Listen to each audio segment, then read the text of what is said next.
There are seasons in life when we do not even know how to pray. We sit in silence or we pace the floor, and all we feel is a heavy knot in the chest. We try to find the right words, but everything sounds shallow compared to what is really going on inside. In moments like that, many of us quietly ask, "What is even the point of praying if I do not know what to say?" The Apostle Paul knew this kind of weakness, and he does not hide it.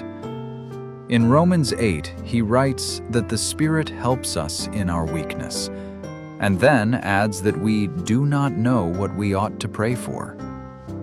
That is a stunning admission in the middle of one of the richest chapters in the Bible. Paul is not talking about people who have given up on God. He is talking about believers who are trying to walk with God, yet still come to places where their words run out. According to Paul, that place of emptiness is not the end of prayer, but the beginning of something deeper. He says that the Holy Spirit Himself intercedes for us through wordless groans. When we run out of sentences, the Spirit does not. When all we have are sighs, tears, or a simple "Lord, please," the Spirit takes the weight of our hearts and carries it into the presence of the Father. Prayer is not just us reaching up toward heaven. It is God, by His Spirit, moving within us and praying on our behalf. Paul goes on to say that He who searches our hearts knows the mind of the Spirit. God is not guessing what is happening inside you. He is the one who searches the heart. He sees the layers even you cannot name. At the same time, He perfectly knows the mind of the Spirit who is praying for you. There is no distance, no confusion, no dropped signal between the Spirit's intercession and the Father's understanding. Your most confused prayer is being held inside the most perfect conversation in the universe. Father, Son, and Spirit working together for your good. That is why Paul can move from our weakness in prayer straight into one of the most loved promises in Scripture. God works all things together for the good of those who love Him, who have been called according to His purpose. These are not the words of someone who has had an easy life. Paul knew hardship, rejection, persecution, and loss. Yet from within that life, he could say with conviction that God is weaving even the broken pieces into something good. For many of us, Romans 8:28 has been placed on coffee mugs and wall art. But this promise is not cheap decor. It is written for people who are tired, confused, and sometimes disappointed with how their story is unfolding. God works all things together for good does not mean that everything that happens to you is good. There are things that are deeply wrong, deeply unfair, and deeply painful. The promise is that nothing is wasted in the hands of God. He works all things together. The things you celebrate and the things you would erase if you could. The choices you regret, the seasons you wish had gone differently, the tears no one saw, and the prayers you now feel embarrassed about. God does not approve of sin or suffering, yet in His sovereignty, He is able to take even what was meant for harm and fold it into a story that leads to life.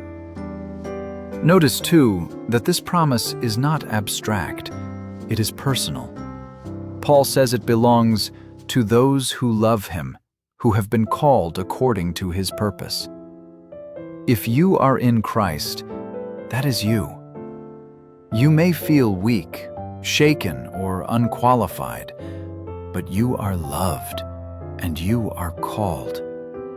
Your life is not random. It is held inside the purpose of God. So what do we do with this in the middle of our ordinary American days, between work and bills, scrolling and stress, headlines and private fears? First, we can be honest about our weakness in prayer. You do not have to pretend to be eloquent with God. He already knows your heart, and the Spirit is already helping you. A simple, "Lord, I do not even know what to say, but I am here," can be a powerful, Spirit-filled prayer. Second, we can learn to trust that God is at work even when we cannot see the pattern yet. Faith does not mean calling bad things good. Faith means believing that God is still good, even when life is hard, and that He is able to bring something redemptive out of what feels like a mess. Sometimes you will only see that looking back over years, but even now, by faith, you can say, "Father, I do not understand this, but I choose to trust that you are working." Finally, we can rest in the truth that we are not alone in the process. You are not carrying your life by yourself. The Spirit is interceding. The Father is listening. The Son, who died and rose again for you, is your advocate and your anchor. Between your weakest prayer and God's perfect purpose, the whole Trinity stands in the middle. You may not feel strong. You may not feel spiritual. You may not feel like you are praying the right way. But Romans 8:26-28 tells you this: "In your weakness, you are not a failure to God. You are exactly where His Spirit loves to meet you, help you, and quietly turn even this season into part of His good and beautiful work." Lord, sometimes I don't even know how to pray. My thoughts are scattered, my heart feels heavy, and the words just don't come out right. Thank you that even in that weakness, your Spirit is helping me. Thank you that you search my heart. You know what I cannot explain, and you understand every tear and every sigh. Teach me to trust that you are working in all things for my good, even when I cannot see the pattern yet.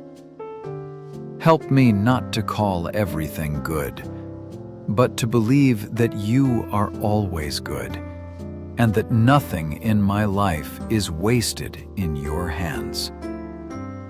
When I feel confused, remind me that I am loved and called by you.